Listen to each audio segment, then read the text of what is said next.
मेरे प्यारे दर्शकों को देश की सबसे पसंदीदा डिबेट शो देश की बहस में दीपक चौरसिया का नमस्कार। कन्याकुमारी से क्षीर भवानी तक, कोटेश्वर से कामाख्या तक, लक्षद्वीप से लेह तक जो सबसे बड़ा मुद्दा होता है उसमें हम आपकी राय जानकर चुनते हैं देश की बहस का विषय। बहस की दशा और दिशा भी आपके माध्यम से ही तय होती है, क्योंकि शो में आप और हमारे एक्सपर्ट पैनल मिलकर मंच को साझा करते हैं और देश में हो रही सबसे बड़ी हलचल पर बेबाकी से अपनी बात रखते हैं। तो आइए शुरू करें देश की बहस माननीय जनता और मेहमानों के साथ। आज आपने देश की बहस का जो मुद्दा तय किया है वो है बंगाल की लड़ाई गोत्र तक क्यों आई। इसे 65% लोगों ने वोट देकर देश की बहस का मुद्दा बनाना चाहा है। कल ममता बनर्जी ने कहा उनका गोत्र शांडिल्य है, वो ब्राह्मण है। शांडिल्य गोत्र ब्राह्मणों में होता है और बड़ा ही उच्च कुल का होता है। लेकिन सवाल यह है कि सेक्युलर राजनीति की सबसे बड़ी झंडा बरदार ममता बनर्जी को आखिर अपना गोत्र बताकर सॉफ्ट हिंदुत्व पर क्यों आना पड़ा। क्या यह नंदीग्राम जीतने की कशमकश है? जब उन्होंने अपना गोत्र बताया तो इस पर राजनीति भी शुरू हो गई। असदुद्दीन ओवैसी ने कहा कि यह बड़ा अपमानजनक है, जो लोग अपने आप को हिंदू जता रहे हैं और बता रहे हैं यह राजनीति नहीं चलने वाली। वहीं भारतीय जनता पार्टी कह रही है कि दीदी को उनके रास्ते पर आने पर मजबूर होना पड़ा है। सवाल यह है, क्या पश्चिम बंगाल के अंदर गोत्र बताकर ममता बनर्जी नंदीग्राम की चुनावी राजनीति पर फतह हासिल कर लेंगी? ओम सर्वमंगल मंगल्ये शिवे सर्वार्थ साधिके शरण्ये त्र्यंबके गौरी नारायणी नमस्तुते। আমার তো একটা পার্সোনাল গোত্র আছে, সেটা সান্ডিল্য, কিন্তু আমি মনে করি আমার গোত্র মামাটি মানুষ গোত্র। ये हैं ममता बनर्जी। अब बंगाल की चुनावी चाल में बाजी मारने के लिए गोत्र का सही गणित बैठाने का नया प्रयास कर रही हैं। ममता दीदी अब खुद का शांडिल्य गोत्र बता ब्राह्मण होने का दावा कर रही हैं। আমি ত্রিপুরেশ্বরী মন্দিরে পুজো দিতে গিয়েছিলাম। সেদিন আমার সাথে যারা ছিলেন তারা জানেন, আমাকে জিজ্ঞেস করেছিলেন পুরোহিত মহাশয়, মা তোমার গোত্রটা কি? আমি বলে ফেলেছিলাম মামাটি মানুষ গোত্র। আজকেও তিনি যখন আমায় জিজ্ঞেস করলেন, আমি বললাম দেখুন আমার তো একটা পার্সোনাল গোত্র আছে, সেটা সান্ডিল্য, কিন্তু আমি মনে করি আমার গোত্র মামাটি মানুষ গোত্র। ममता बनर्जी कभी मंच से चंडी पाठ पढ़ती हैं तो कभी मंदिर की चौखट पर जा पहुंचती हैं। लेकिन AIMIM प्रमुख असदुद्दीन ओवैसी को ये अपमानजनक लगता है। If she is saying that she belongs to an upper caste Brahman Hindu community and that too her gotra is Shandliya, then where should Muslims and Dalits of West Bengal go? Muslims comprise 27% and 22% are Dalits of West Bengal, who are not part of this Varna system.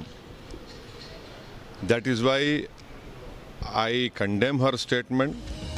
भले ही ममता को गोत्र game changer दिख रहा हो, लेकिन BJP समेत दूसरे विपक्षियों ने बंगाल की घायल बाघिन की चुटकी लेना शुरू कर दिया है।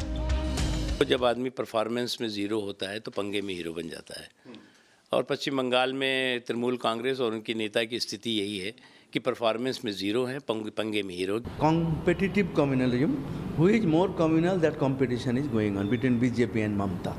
Somebody is running after Muslims, somebody running Hindus and accusing each other, so creating an poisonous atmosphere in West Bengal.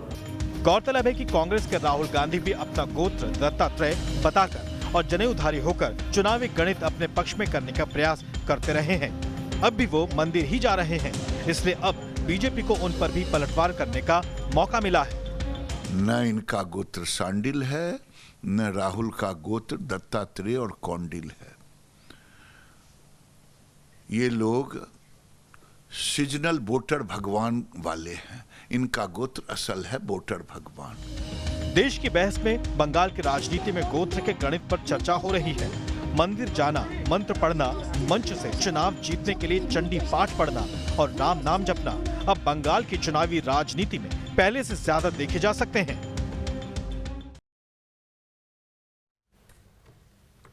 तो देश की बहस में हमारा आज का सवाल है, क्या सॉफ्ट हिंदुत्व पर आना सेक्युलर दलों की मजबूरी हो गया है? आप शो के दौरान हाँ या ना पर हाँ या ना में अपनी राय हमारी वेबसाइट पर दे सकते हैं। आप हमारे मोबाइल ऐप पर जा सकते हैं। आप हमारे ट्विटर हैंडल और फेसबुक पेज का भी इस्तेमाल कर सकते हैं। शो के दौरान अगर आपकी कोई राय है या आपका कोई सुझाव है, आप शो में शामिल होना चाहते हैं, एक छोटा सा वीडियो बनाकर हमें 9711002266 पर दे दें।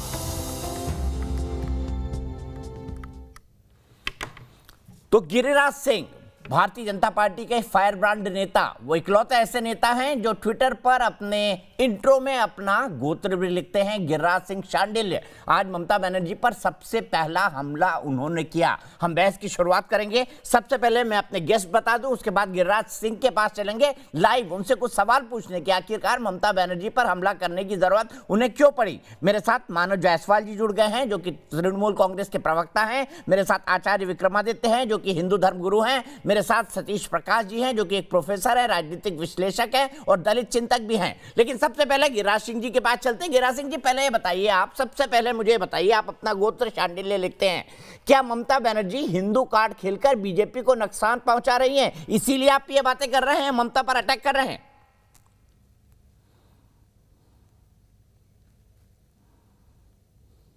देखिए चौरसिया जी, मुझे खुशी हुआ कि दीदी अपना गोत्र तो सांडिल बता दी, लेकिन एक गाना है, बहुत देर कर दी हजूर आते आते। दीदी अपना गोत्र 10 साल लग गया उनको बताने में। और ये दीदी अगर आपको थोड़ा सा भी वोट के डर से नहीं बताती, लेकिन पहले बता देती, जब आपके गोत्र के लोग, सांडिल गोत्र वाले, उनके चाहने वाले, उनके रिश्तेदार, उनके मानने वाले, जब दुर्गा की मूर्तियों के विसर्जन में लाठियां दीदी आपकी सरकार का खाते थे, जब दीदी उन पर केस होता था तो वो कोर्ट का सहारा लेते थे विसर्जन के लिए, आप ही के सांडिल गोत्र वाले, आज उनके दिल में आपके प्रति कैसे प्रेम उभरेगा? दीदी जब रामनवमी होता था तो सांडिल गोत्र वाले, उनके रिश्तेदार, उनके चाहने वाले लाठियां खाते थे दीदी। ये 10 साल लग गया आपको। उस समय तो कभी कलमा पढ़ रही थी, आज चंडी जाप भी दीदी कर रही हैं, अच्छा लग रहा है। लेकिन दीदी तुष्टीकरण की राजनीति करने वाले लोग ही ऐसा करते हैं। और कहीं राहुल जी त्रिपुंड लगाए हुए हैं, कहीं आप कह रही हैं। पहले चरण में दीदी आपकी धरती ही खिसक नहीं गई, बल्कि आप हार गई हैं दीदी। आप कबूल लीजिए और सांडिल गोत्र के साथ मिल जाइए। मैंने तो पहले कहा कि बहुत देर कर दी दीदी। ये नंदीग्राम में चुनाव होने वाला है, दूसरे चरण का। नंदीग्राम के लोगों ने वहां दिखाई पड़ गया कि इनको नकार चुका है, इसीलिए अब चंडी जाप भी कर रही हैं और सांडिल गोत्र भी कह रही हैं। मुझे तो खुशी है कि मेरी बहन है, मेरी दीदी है, लेकिन दीदी आपको सांडिल गोत्र कहने में बहुत दिल लग गया। अच्छा गिरिराज सिंह जी, ये बताइए कि बीजेपी के खिलाफ विपक्ष अक्सर हिंदू कार्ड खेलते हैं। राहुल गांधी खुद अपने आप को जनेऊधारी ब्राह्मण बताते हैं, जनेऊ पहन के उनके पिक्चर्स भी आते हैं, अपने आप को दत्तात्रेय गोत्र का बताते हैं। आपको लगता है इससे फर्क पड़ता है सॉफ्ट हिंदुत्व से? देखिए, ये लोग सीजनल हैं। राहुल गांधी गुजरात के चुनाव में त्रिपुंड किए, कोट पे जनेऊ पहने, गोत्र बताया, दत्तात्रेय, कौंडिल, क्या क्या बताया। हमारा गोत्र हमारे पिताजी के नाम, पिताजी का गोत्र उनके पिताजी का नाम, उनका गोत्र राजीव गांधी के नाम, राजीव गांधी के पिताजी फिरोज गांधी उनका गोत्र है। मेरा गोत्र शांडिल है, मैंने लिख दिया। ममता दीदी को अब याद आया, राहुल जी को उस समय याद आया। अभी ये सीजनल मंदिरों में जा रहे हैं, कोई चंडी जाप कर रहा है, कोई त्रिपुंड लगा रहा है। हम और हमारे नेता न कभी चंडी जाप इसके लिए वोट के लिए किया, न कलमा पढ़ा, सबका साथ सबका विकास मंत्र लेके चला। लेकिन दीदी मैं पूछना चाहता हूं, क्या रोहिंग्या और घुसपैठिए जिनके लिए आप रेड कारपेट बिछाई थी, हमको तो बता दें आप कि कहीं वो भी तो सांडिल गोत्र नहीं थे, तो हम भी जाके मिल लेंगे। दीदी, जो सांडिल गोत्र था, जिनके रिश्तेदार थे मतुआ समाज, उनको आपने कहा कि सीए लागू नहीं होने दूंगा, तुमको नागरिकता नहीं लेने दूंगा। ये आज आपको याद आया है। आप पहले अगर आपको याद आ गया होता तो न कलमा पढ़ना पड़ता, न चंडी जाप करना पड़ता, केवल सांडिल ही रहना पड़ता। मुझे बताइए गिरिराज सिंह जी, बीजेपी के लिए क्या हिंदुत्व का मतलब सिर्फ वोट बैंक पॉलिटिक्स है? क्योंकि चूंकि हिंदुत्व का मतलब बीजेपी जय श्री राम भी वोट के लिए बोलती है, आप पर यह आरोप लगता है, हिंदुत्व कार्ड भी वोट के लिए खोलती है, बहुसंख्यकवाद की राजनीति करती है, और साथ ही साथ इसी की काट के लिए विपक्ष को यह बयान देना पड़ता है, राहुल गांधी को मंदिर मंदिर जाना पड़ता है, चंडी पाठ करना पड़ता है, ममता बनर्जी को और गोत्र भी बताना पड़ता है। जब आप ये करें तो गलत नहीं, ममता बनर्जी करें तो गलत, ऐसा कैसे?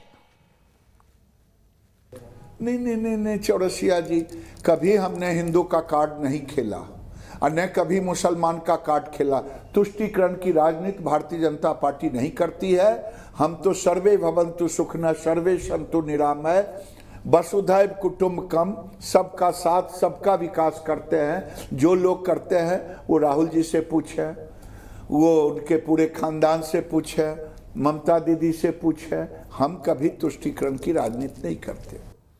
बहुत बहुत शुक्रिया गिरिराज सिंह जी। तो सीधे अपनी बहस पर चलते हैं। मेरे साथ मानव जायसवाल जी जुड़े हुए हैं टीएमसी से, मेरे साथ आचार्य विक्रमादित्य हिंदू धर्म गुरु, मेरे साथ डॉक्टर सतीश प्रकाश हैं जो कि प्रोफेसर हैं चौधरी चरण सिंह यूनिवर्सिटी में, दलित चिंतक और पॉलिटिकल एनालिस्ट है। सबसे पहले मानव जायसवाल जी, क्यों बताना पड़ा गोत्र? क्या नंदीग्राम में हार का डर सता रहा है ममता बनर्जी को, और उनको पता है कि भाई 65% से ज्यादा वोटर तो हिंदू है वहां पर, 70% बिल्कुल।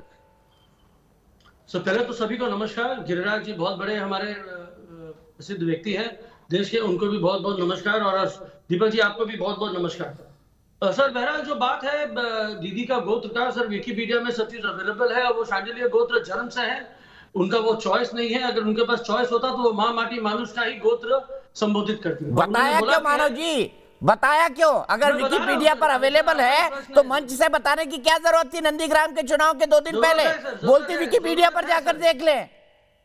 जरूरत है सर, जरूरत है। अब जरूरत क्या है मैं बता देता हूँ। जिस बच्चे बीजेपी कह रही है हार का डर सता रहा है नंदीग्राम में, क्योंकि 70% वोटर हिंदू है। सर जिस बच्चे की उंगली पकड़ के उन्होंने राजनीति के रास्ते पर चलना सिखाया, उसको राजनीति का ज्ञान दिया, उस बच्चे ने उस माँ को बेगम करके संबोधित किया। जो हमारे प्रधानमंत्री हैं, जो आज प्रमुख स्टार प्रचारक बन के बंगाल में भ्रमण कर रहे हैं, और बहुत सारे स्टार प्रचारक भी हैं जो कि वो गवर्नमेंट ऑफ इंडिया में भी काफी पोस्ट होल्ड करते हैं, सबको मेरा नमन है। लेकिन उन लोगों को भी सिर्फ बुरखा दिखता है, सिर्फ वो ध्रुवीकरण की पोलराइजेशन की राजनीति दिखती है, उनको हिंदू मुस्लिम दिखता है, हिंदू हिंदू दिखता है।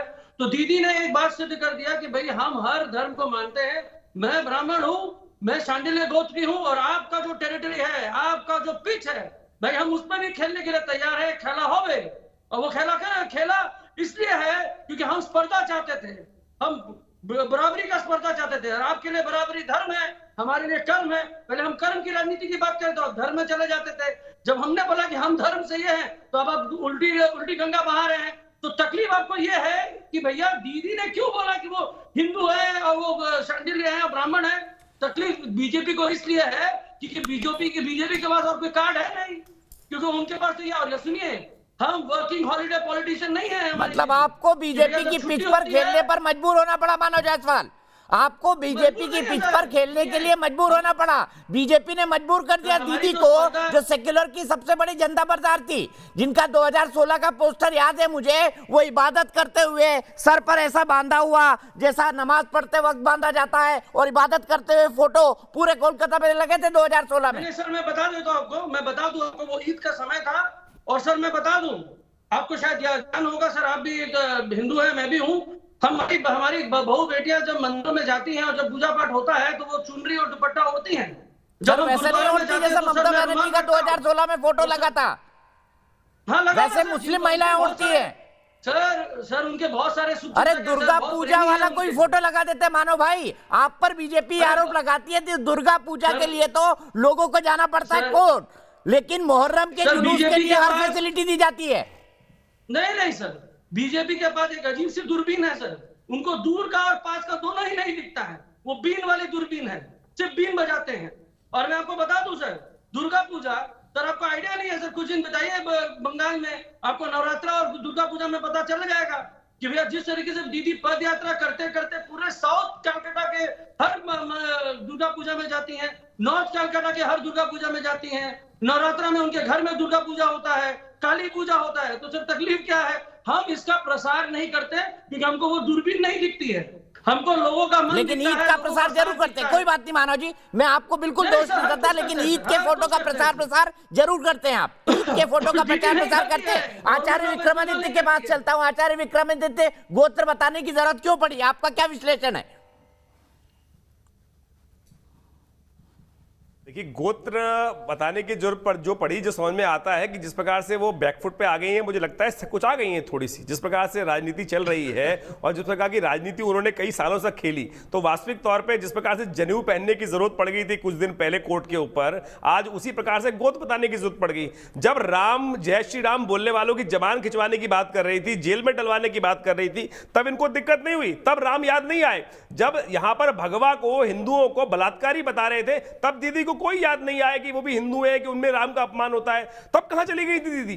दीदी को वहां राम का अपमान नहीं नजर आया। जब पूरे यूपी के लोग जितने भगवा हैं, तमाम हिंदुस्तानी भारतीय जितने हैं, मैं कहूंगा लंका वाले रावण जो है सीता को उठा के ले गया, वो उसके भी अधिकारों की बात करने शुरू कर दी, वहां उनका अपमान, वहां हिंदुस्तानियों का अपमान उनको नहीं दिखाई दिया। राम का अपमान यानी हिंदू धर्म का अपमान वास्तविक तौर पे साफ साफ दिखाई देता है कि जिस प्रकार की राजनीति दीदी खेल रही हैं, आज शांडिल्य गोत्र बताने की जरूरत पड़ गई है कि क्या जरूरत थी बताने की। आप जो बताना चाहती थी, आपके साथ जो मंदिर में घटा वो अपने पास रखती, परंतु आज जो लेकर स्टैंप ड्यूटी लगा के साथ वहां पर माइक पे बताने का प्रयास कर रहे हैं, साफ साफ दिखाई देता है कि नंदीग्राम में दीदी के मन में संकोच आ गया है कि लोग कहीं हिंदू वोट ना छूट जाए। वो छूटने वाला इसलिए है क्योंकि इन्होंने जो राजनीति करी, वहां देखिए बकरीद के टाइम पर रिलैक्सेशन दे दिया गया, परंतु जब रामलीला आई, रामनवमी आई, तो वहां यात्रा रोकने की बात कर दी गई। तब राम कहां गए थे? तब हिंदुत्व कहां चला गया था? तब समझ में नहीं आता। वहां पर तथाकथित तौर पर लगातार जिस प्रकार से हिंदुओं की उपेक्षा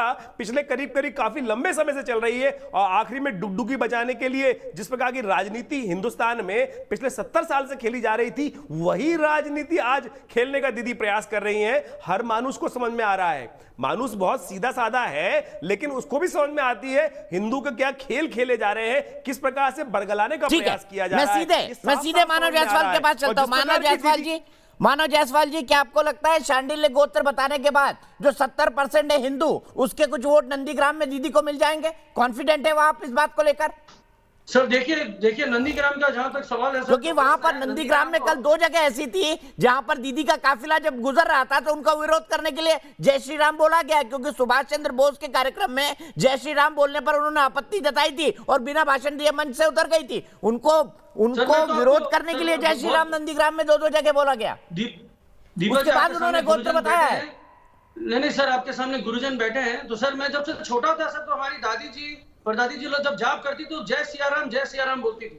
और सर हमारा एशियन माइनर जगह है सर, हम माताओं का नाम पहले लेते हैं, औरतों का नाम पहले लेके संबोधित करते हैं, और ये जय श्री राम बोलते हैं, हम जय सिया राम बोलते हैं सर। हम जय सिया राम दीदी ने बहुत बार बोला है सर। जय श्री राम बोल के अगर किसी तबरेज का कत्ल किया जाता है, जय श्री राम बोल के किसी, अरे जय श्री राम बोलते जय सिया राम बोलते फर्क क्या है? हमको आपत्ति है सर, हम हिंदू हैं, हमको आपत्ति है। मेरे राम का, अरे भैया मेरे, किसी का कहां गए थे जब सीता जी का अपमान कर रहे थे आपके नेता, तब कहां चले गए थे आप? जब कल्याण बनर्जी ने जिस प्रकार से नारी का अपमान किया, वहां पर जिस प्रकार से सीतारामन, कल्याण बनर्जी का स्टेटमेंट निकालिए, कल्याण बनर्जी का स्टेटमेंट निकालिए प्लीज, कल्याण बनर्जी का स्टेटमेंट निकालिए, मैं दिखाता हूं आपको कल्याण बनर्जी का स्टेटमेंट। मानव जायसवाल जी दिखाता हूं आपको, मैंने डिबेट भी की थी, मुझे याद है उस पर। छोटी सी बात बता दूं, कल्याण बनर्जी जब प्रभु राम रावण को मारने, कल्याण बनर्जी ने जिस प्रकार का बयान दिया था माँ दुर्गा का किया था, अरे भैया वो बयान आप नहीं, जिस प्रकार से आपको सीता जी का बयान देते हुए उन्होंने कहा था वो याद कर लो शब्द। कल्याण बनर्जी जो बोल रहे थे यहाँ के, जिस प्रकार से आपका भी अपमान किया था, आप भी हिंदुस्तानी हैं, आप भी भारतीय हैं, आपका भी अपमान हुआ था उसके अंदर कि जब आपको बलात्कारी बता दिया गया था तब आप सो रहे थे क्या? नहीं सर, क्या बात करना चाहते हैं आप? कहाँ हैं आप? कौन से दुनिया में जी रहे हैं? चलिए माना जी मेरे दर्शक जुड़ गए, दर्शकों की राय मेरे लिए बेहद अहम है। तब तक मैं आपको कल्याण बनर्जी का बयान निकाल कर सुनवाता हूं। मेरे प्रोडक्शन की टीम कल्याण बनर्जी का नाम निकाल रही होगी। अनूप यादव दिल्ली से मेरे एक दर्शक जुड़ गए हैं। अनूप जी, क्यों कहना पड़ा ममता जी को कि मैं ब्राह्मण हूं, शांडिल्य हूं? जी दीपक जी, बहुत बहुत धन्यवाद हमें अपनी बात रखने का मौका दिया। जी, बीजेपी के आने से ये तो क्लियर हो गया कि हर राजनेता के अंदर एक डर कायम हो गया कि अब हिंदुत्व से ही राजनीति संभव है, क्योंकि पहले सिर्फ मुस्लिम तुष्टीकरण करते थे, लेकिन आज ममता जी के अंदर कहीं ना कहीं डर कायम हो गया है। अगर उन्होंने काम किया होता तो ये धर्म और जाति समीकरण नहीं बनाती। जिस तरीके से राहुल गांधी जी ने अपना जनेऊ दिखा के चुनाव में वोट बैंक साधने का काम किया, उसी तरह ममता बनर्जी भी कहीं ना कहीं उसी रास्ते पे हैं। ठीक है, बहुत सही अनूप, आपने अपनी बात बड़े स्पष्टता से रखी और बहुत संक्षेप में रखी, इसीलिए आपको बहुत बहुत साधुवाद। सीधे चलता हूं मैं सतीश प्रकाश जी के पास। डॉक्टर सतीश प्रकाश जी, मुझे बताइए, असदुद्दीन ओवैसी कह रहे हैं कि ऐसे में जब उन्होंने बता दिया कि वो तो ब्राह्मण कुल की है, शांडिल्य हैं, तो मुसलमान कहां जाएगा और दलित कहां जाएगा जो इस वर्ण व्यवस्था से बाहर है? क्या आप शेयर करते हैं असदुद्दीन ओवैसी की वो बात? नहीं, देखो दीपक जी, दो तीन चीज़ों का ध्यान रखना पड़ेगा कि जातीय व्यवस्था के उछले पायदान पर बैठा हुआ व्यक्ति जाति की बात कर सकता है, जाति के आधार पर वोट मांग सकता है, लेकिन जो सामाजिक रूप से कमजोर है, जो जातीय व्यवस्था को तोड़ना चाहता है, उसके ऊपर अगर वो जाति की खामियां भी गिनाता है तो उसके ऊपर जातिवादी होने का आरोप लगता है। भारत के मूल में जाति है, यहां धर्म परिवर्तन कर सकते हैं, यहां जाति परिवर्तन नहीं हो सकता। अगर आप एक धर्म को छोड़ करके दूसरे धर्म में जाएंगे तो जाति आपके साथ चली जाएगी। और भारत में अगर इस्लाम को आप देखेंगे तो इस्लाम में सबसे पहले जो हिंदुओं की जो जाति और जो गोत्र कन्वर्जन होने वाला है और सबसे ज्यादा कन्वर्टेड होने वाले वो शांडिल्य गोत्र के लोग ही हैं। सतीश प्रकाश जी, शास्त्र पढ़े। सतीश प्रकाश जी, अरे सतीश प्रकाश जी, पढ़ लीजिए पहले। विश्वामित्र क्षत्रिय गोत्र में उत्पन्न हुए। नहीं, देखिए, अगर आप बोलेंगे तो मैं नहीं बोलूंगा। जाति जब आप बोल रहे थे अगर तो मैं नहीं बोला। नहीं आता है तो आप अरे भाई सुनिए ना, आप समझे, सुनिए ना, आपने अपने इतिहास आप अगर सुनिए, अरे भाई बाबा जी, जब आप बोल रहे थे तो मैं नहीं बोला था ना। अच्छे कर्म। अच्छा विक्रमादित्य जी, आचार्य जी, बोलने दीजिए सतीश प्रकाश जी को। सतीश प्रकाश जी, आपको भी लगता है कि ममता बनर्जी को हार का डर सता रहा है, इसीलिए उनको सॉफ्ट हिंदुत्व का कार्ड खेलना पड़ा? डॉक्टर सतीश प्रकाश जी, सीधा जवाब, हम इंटेलेक्चुअल डिस्कशन में नहीं जाते हैं, आपका क्या मानना है? इस बीच अपराजिता सारंगी जी मेरे साथ जुड़ गई हैं। दीपक जी, ये देखिए, अगर आप पश्चिम बंगाल की पॉलिटिक्स को देखेंगे, चाहे वह कांग्रेस का राज हो, चाहे वह कम्युनिस्टों का राज हो या ममता बनर्जी का राज हो, आप ये देखेंगे कि आपको वहां कम्युनिस्ट भी नजर आएगा, लेकिन वहां कहीं ना कहीं ब्राह्मण मुख्यमंत्री ही रहेगा। ये बंगाल का एक बना बनाया व्यवस्था है और मुझे लगता है कि ममता बनर्जी का ये बीजेपी के ऊपर मास्टर स्ट्रोक है, जो उसका खोया हुआ जनाधार था। आप मुझे बताइए, क्या गुजरात के तेली ये बताएंगे कि कौन ब्राह्मण होगा या कौन हिंदू होगा? ये व्यवस्था ठीक नहीं है ना। आप दूसरी बात, एक बात बताइए, अभी बाबा जी जो बात बोल रहे थे, आप मुझे एक बात बताइए,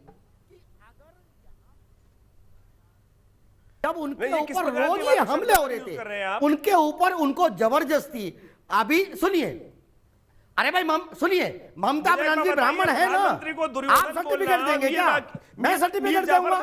अगर वो शांडिल्य ब्राह्मण है तो ये सर्टिफिकेट है ना उनके पास। गजब की बात है सतीश प्रकाश जी, आप जाति व्यवस्था के विरुद्ध है, वर्ण व्यवस्था के विरुद्ध है, लेकिन ममता बनर्जी की इस बात को मास्टर स्ट्रोक बता रहे बीजेपी के खिलाफ। यहाँ पर आपकी राजनीति भी दिखाई दे रही है। मैं सीधे अपराजिता जी के पास चलता हूँ। अपराजिता जी, क्या ममता बनर्जी आपके ट्रैप में फंस गई?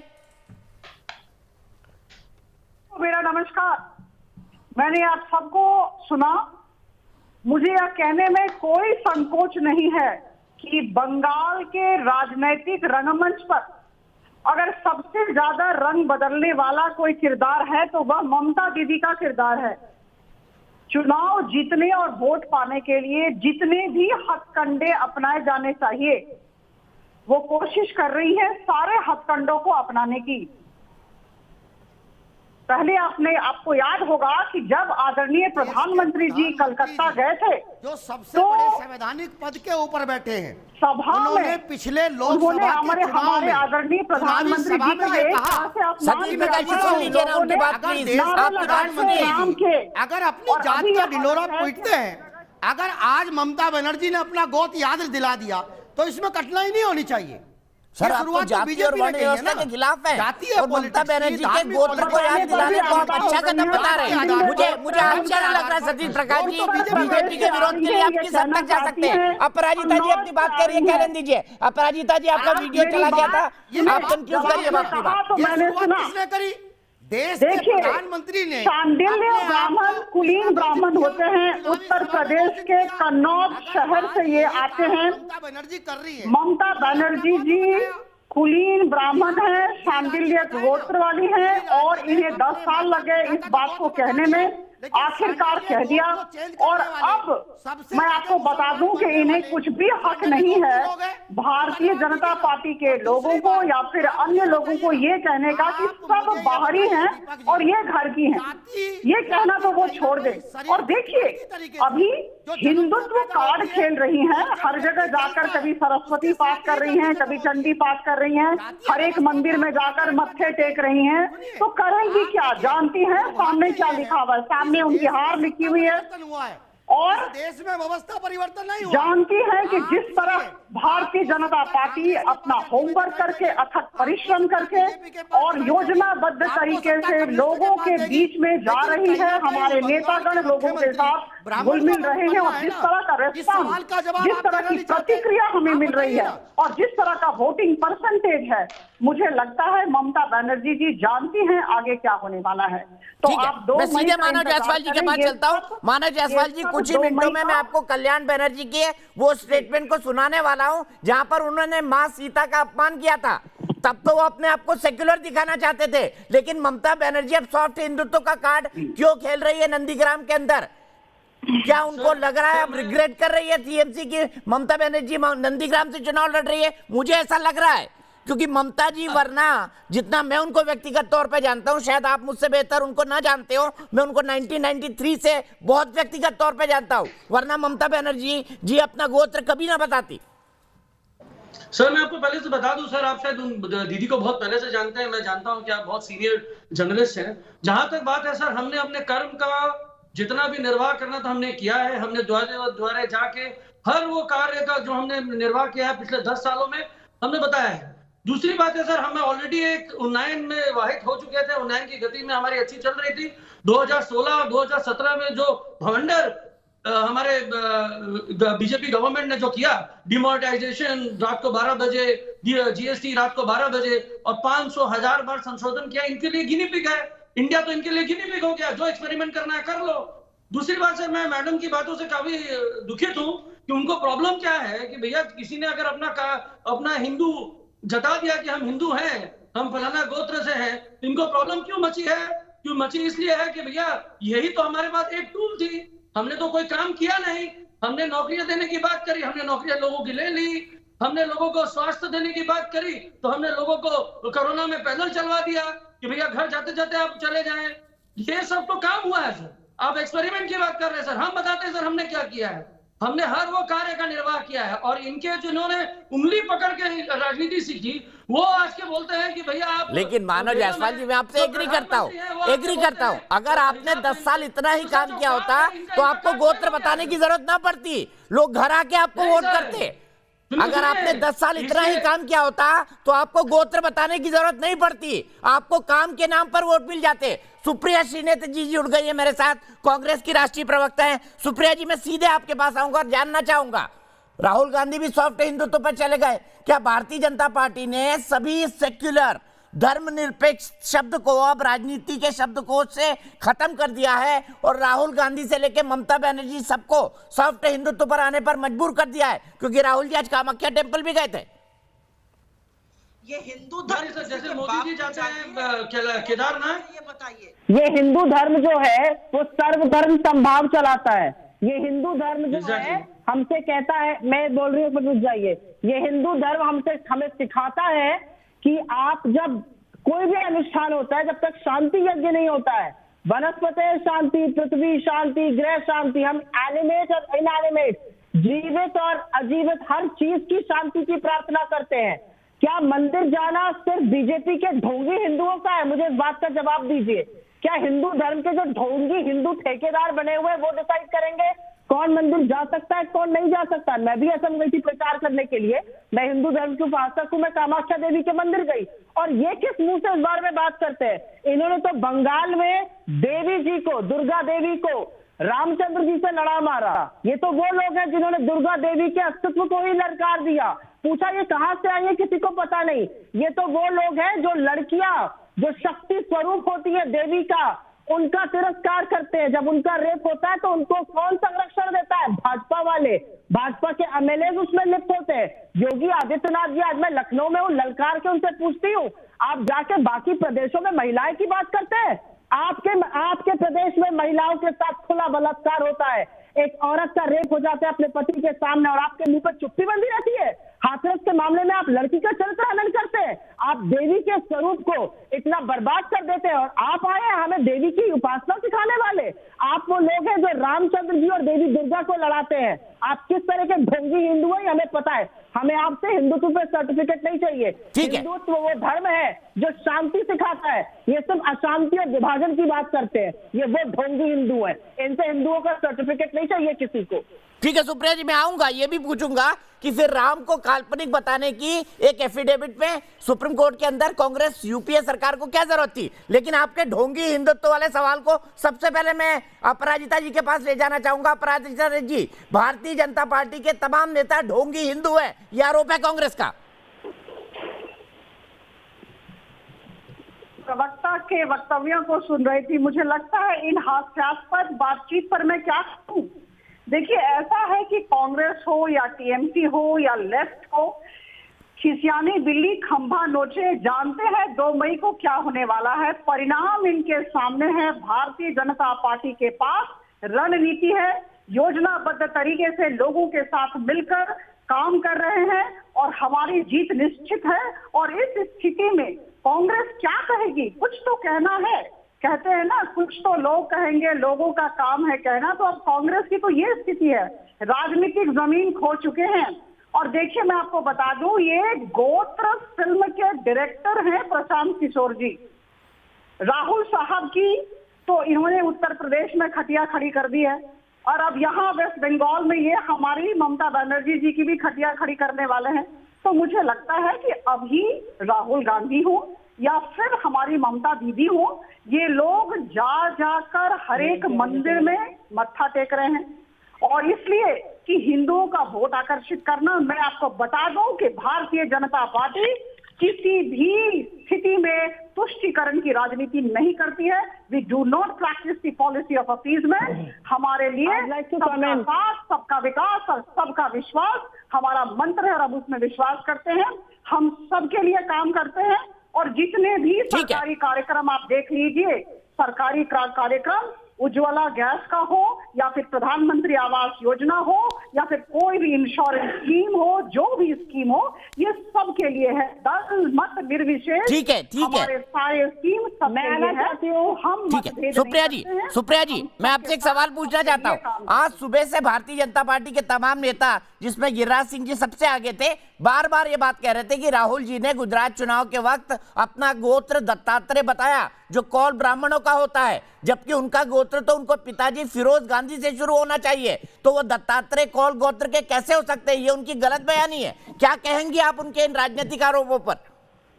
मैं गिरिराज सिंह जी को एक परिपक्व राजनीतिक और एक मैच्योर पॉलिटिशियन मानती नहीं हूं। उनकी बेहूदी बातों का मैं जवाब नहीं दूंगी, लेकिन पलट कर ये सवाल जरूर पूछूंगी कि एक पारसी से शादी करने के बाद स्मृति ईरानी जी इतनी हिंदुत्व बनी क्यों फिरती है? अरे हिंदू धर्म अगर हमारा अपना धर्म है और हम उसमें अगर कुछ भी करना चाहें तो किसी की बपौती थोड़ी है। और गिरिराज सिंह जी जैसे लोग अपना मुंह बंद रखे जो दंगा फैलाने में अपनी भूमिका निभाते हैं। भाजपा की राजनीति जो है वो सिर्फ चुनाव तक सीमित है, या आरएसएस वाले भी बोलते हैं।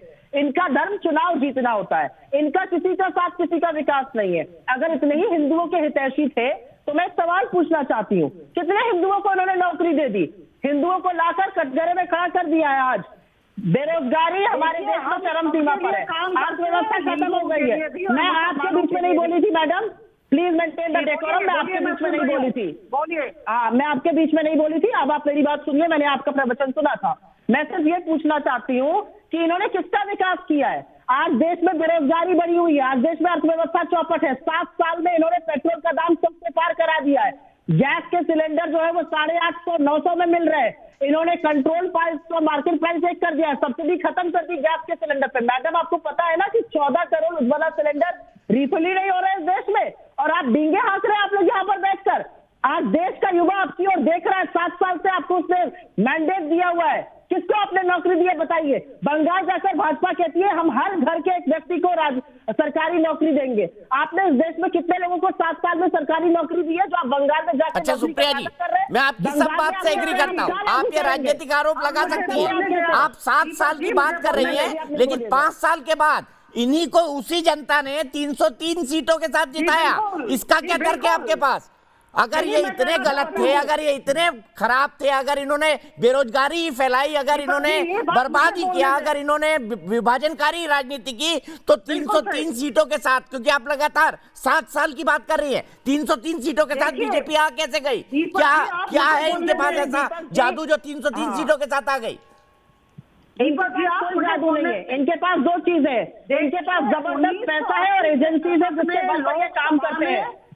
भाई मैं बोल रही हूँ ना, क्या हो गया राजनीता जी? आपके पास 1 मिनट में आ रहा हूँ, आपका प्रवचन। अब मुझे राजनीता जी 1 मिनट में आ रहा हूँ आपके पास। प्रवक्ता जी मुझे बोलने दे, रुक जाइए। अब नहीं, अभी आपकी बारी नहीं, अभी रुकिए। आप इतना परेशान ना होइए, बौखलाया ना करिए, सुनने की भी आदत। मुझे बोलने दे, दूसरों को। आपने आज इस देश में इतना विभाजन किया है, आपने इस देश में इतना तुष्टीकरण किया है, आपने इस देश में सिर्फ नफरत की आंधी फैलाई है। सच तो यह है कि आज इस लोकतांत्रिक देश में लोकतंत्र का दमन करने वाले आप लोग हैं। कोई भी व्यक्ति अगर आपसे सवाल पूछता है, आप उसके खिलाफ दोषारोपण करते हैं, उसके खिलाफ देशद्रोह का आंदोलन करते हैं। 300 किसानों की मौत पर आप अपना मुंह बंद रखते हैं। ठीक है, अपराजिता जी जवाब देंगी। उसकी कवर नहीं होता। ठीक है सुप्रिया जी, आपको 2 बार मौका दिया मैंने। अपराजिता जी जवाब दीजिए। जरूर कहूंगी। सुप्रिया जी को सुन लिया, अब मुझे आप कहने दें। ये खास 1980 के दशक में लोकसभा में भारतीय जनता पार्टी के केवल 3 सांसद बैठा करते थे, और आज के दिन 17वीं लोकसभा में 303 सांसद बैठते हैं। आप किसी भी चुनाव का, अभी जो 3-4 साल के अंदर हुआ है, किसी भी चुनाव का परिणाम देख लें। ऐसा है कि लोकतंत्र में लोग सर्टिफिकेट देते हैं। सुप्रिया जी सर्टिफिकेट देंगी तो लोग ग्रहण नहीं करेंगे। कैसे देखिए, एक इलेक्शन हम देखते जा रहे हैं, आपने देखा जब कोविड चल रहा था। सुप्रिया जी उन्होंने आपकी बात सुनी थी, प्लीज उनकी बात सुनिए। बाइडेन की सरकार आई, लेकिन हमारे यहाँ बिहार के इलेक्शन में प्रधानमंत्री मोदी जी की सरकार आई। आप जानते हैं, और जितने भी म्यूनिसिपल इलेक्शन हुए, जितने भी अर्बन लोकल बॉडी के इलेक्शन हुए, जहाँ इलेक्शन हुए हम जीत रहे हैं। जनता हमारी विकास की राजनीति, प्रगतिशील राजनीति पर जनता ठप्पे लगाई जा रही है। और इस बार भी 5 राज्य में, 4 राज्य और एक यूनियन टेरिटरी में हम विजयी होने वाले हैं। सुप्रिया जी बोलने दीजिए उनको, प्लीज बोलने दीजिए। मैं दोनों को रोकूंगा, दोनों ने अपनी अपनी बात कंप्लीट की। मैं सीधे अपने एक दर्शक रवि गुप्ता के पास चलता हूँ, नोएडा। रवि क्या कहेंगे, क्यों जरूरत पड़ी ममता बनर्जी को गोत्र बताने की? सर नमस्कार। ममता बनर्जी को जरूरत इसलिए पड़ी कि उनको लगा कि मोदी जी हैं तो उनको दिक्कत हो रही है, और उनमें हिंदुत्व की भावना जाग रही है, और सब लोग देख रहे हैं कि भाई हिंदू राष्ट्र है, हिंदू भावना है सब लोगों में, तब उनको गोत्र बताने की जरूरत पड़ी आज उनको। आज पहले तो उन्होंने कभी गोत्र का नाम नहीं लिया, आज पहले तो उन्होंने जो उच्च श्रेणी वाली जातियां थी उनके बारे में कभी नहीं सोचा, आज उनको कैसे गोत्र याद आ गया? ठीक है, सीधे चलता हूं मैं मानव जायसवाल जी के पास। मानव जायसवाल जी, याद है आपको कल्याण बनर्जी ने कैसे माता सीता का अपमान किया था, या भूल गए आप? सर मैं आपको जो बोलना चाहता हूं, आज जो शांडिल्य गोत्र की बात जो कर रहे हैं, ये भूल जा रहे हैं कि दीदी ने जिस तरीके से काली घाट का उन्नयन किया, उस तरीके से वहां पे सुख सुविधाएं पहुंचाई, दक्षिणेश्वर काली का किया। और सर हम बताना चाहते हैं कि हमने कार्य का निर्वाह किया है। आप धर्म की राजनीति कर रहे हैं, आप देखिए धर्म के लिए बात सर वो कर रहे हैं। इमामों और को सर, स्टाइफन अनुदान सबसे देखिए। पहले हिंदू सर, पुरोहितों को बीजेपी छोड़कर का देना अनुदान उन्होंने ही शुरू देखिए। किया था ना। इमामों को कितना पैसा सर, देते थे महीने में आप, सर, ये वो भी बता आपका दीजिए। वोट देती है। और सर मैं आपको बता दूं सर, अब आपको एक बात बता दूं सर, आपको शायद जानकारी नहीं है, इस कोरोना काल में बहुत सारी मंदिरों में दान दक्षिणा नहीं पहुंच रही थी और हमारे पंडितगण को बहुत तकलीफ हो रही थी जो दान दक्षिणा में जीवित रहते हैं। दीदी ने उनके खाते खुलवाए, उस समय ममत्व का परिचय दिया है उन्होंने। और सर ये जो चलिए अच्छा है, ये 10 साल दे देती वो, मुझे बड़ा अच्छा लगता है अगर ये 10 साल वो दे देती। बहुत अच्छा लगता है कि दुर्गा माता के विसर्जन के लिए लोगों को कोर्ट नहीं जाना पड़ता, तो मुझे बहुत अच्छा लगता। लेकिन कल्याण बैनर्जी ने कैसे माता सीता का अपमान किया था मानव जायसवाल जी, पहले वो सुनिए, उस पर जवाब दीजिएगा, फिर हिंदुत्व पर आइएगा। सुनिए कल्याण बैनर्जी ने क्या कहा था। রামের কাছে যে বলছে, বলো ভাগ্যিস রাবণ আমাকে হরণ করে নিয়ে গেছিল, আর যদি তোমার চেলাগুলো যারা এই জয় বলে, যদি তোমার চেলাগুলো যদি আমাকে হরণ করে নিয়ে যেত, তাহলে আমার উত্তরপ্রদেশে হাতরাসের ধর্ষিতা মেয়েটার মতো অবস্থা হতো। समझ आया मानव जायसवाल जी? नहीं आया? सोचिए मैं सर, एक बार फिर से ट्रांसलेट करके सर, सबको बता सोचिए। देता हूँ। मैं थैंक यू सोचिए बोलती सर। हूँ, भगवान वो भगवान श्री राम को बोल रही, मैं थैंक यू बोलती हूँ रावण को कि उन्होंने मेरा हरण किया था, वरना मेरा हाथ हाथरस जैसे, अगर आपके चेले में मुझे ले लेते तो शायद मेरा हाल हाथरस की बेटी जैसा होता।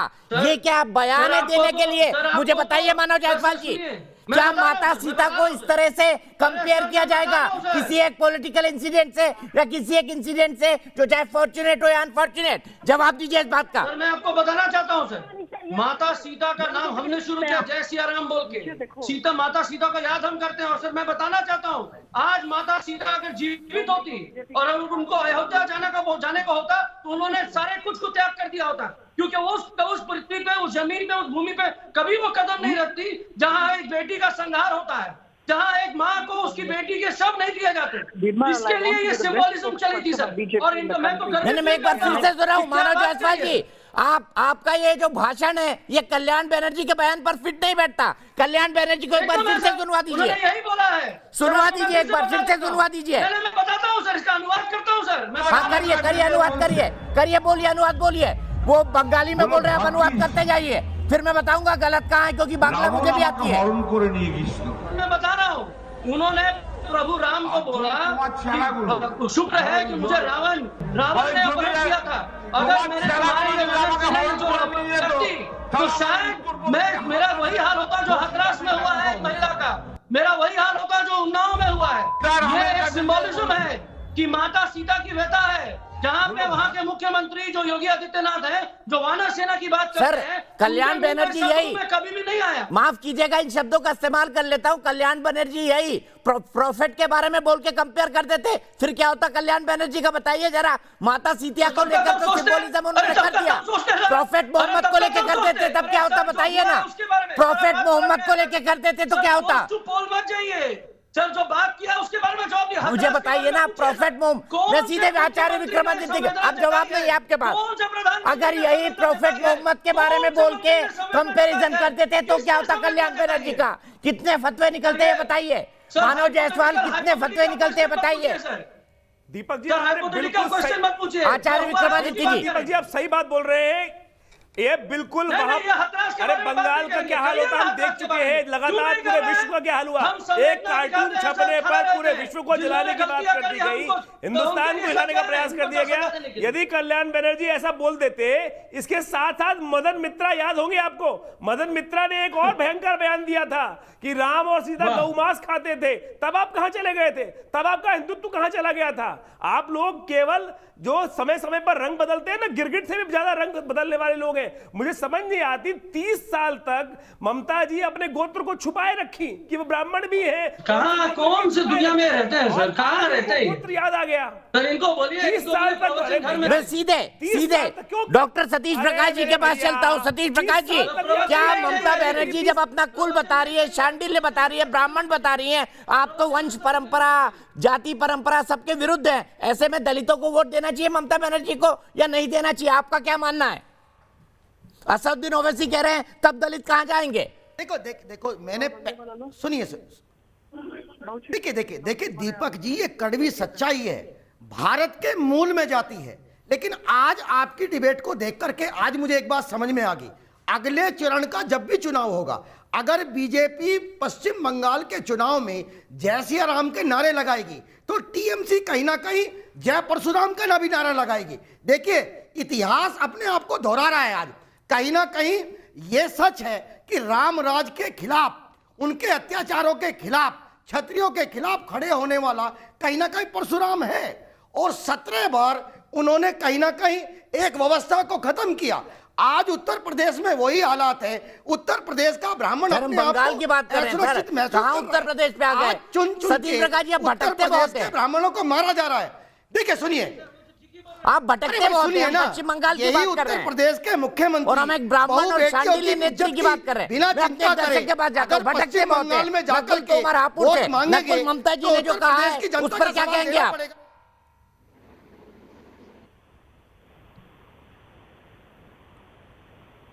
नकुल ममता जी ने अपना गोत्र बताया है, क्या कहेंगे? क्यों बताने की जरूरत पड़ी उनको?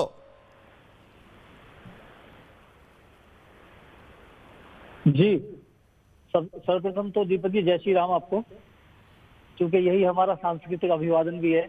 और आपको बताइए जिस प्रकार ममता बनर्जी अपनी प्रतिक्रिया इसके ऊपर जाहिर करती है, ये सब कुछ बड़े आसानी से समझा जा सकता है कि वोट लेने के लिए केवल जय श्री राम के नारे से भागने वाले लोग भी मंदिरों में जा रहे हैं, चंडी पाठ भी कर रहे हैं।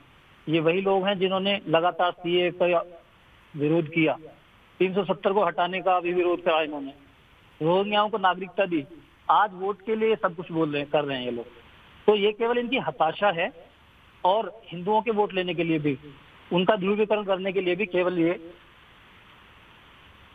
ठीक है, ध्रुवीकरण करने के लिए और हताशा है, ये कहना है नकुल तोमर का। ब्रेक के लिए रुक रहा हूं, ब्रेक के बाद शुरुआत करूंगा। राहुल गांधी कब जाएंगे पश्चिम बंगाल, क्यों नहीं जा रही है बीजेपी के बड़े नेता पश्चिम बंगाल, इस पर भी बात होगी ब्रेक के बाद।